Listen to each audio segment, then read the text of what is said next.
मेरे चैनल को सब्सक्राइब करें, वीडियो को लाइक करें, शेयर करें। मैं गीता दुबे कजरी गीत सुनाने जा रही हूँ। राम बन गए हैं ककही के करनवा, नए नवासिनी रे चुएना।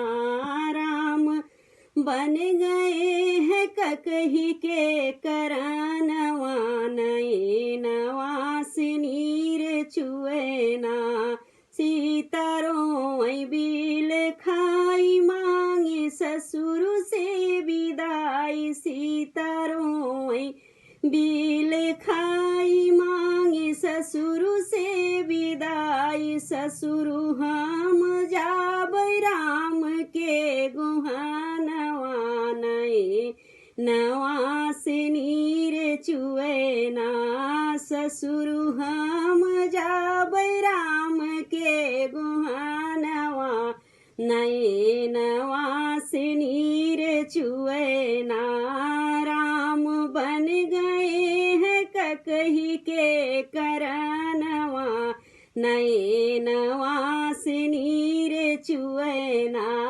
राम बन गए हैं ककही के करनवा, नए नवासिनी रे चुएना। सीतारों बिल खाई मांगे जेठा से विदाई, सीतारों बिल खाई मांगे जेठा से विदाई। जेठा हम जाबै राम के गुहानवा, नए नवासिनी रे चुएना।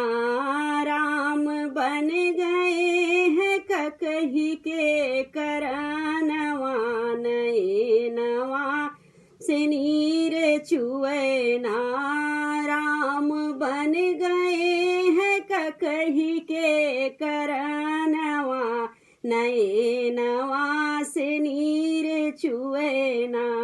सीतारों बिल खाई मांगे देवरा से विदाई, सीतारों बिल खाई मांगे देवरा से विदाई। देवरा हम जाबै राम के गुहानवा, नए नवासिनी रे चुएना। राम बन गए हैं ककही के करनवा, नए नवासिनी रे चुएना। राम बन गए हैं ककही के करनवा, नए नवासिनी रे चुएना।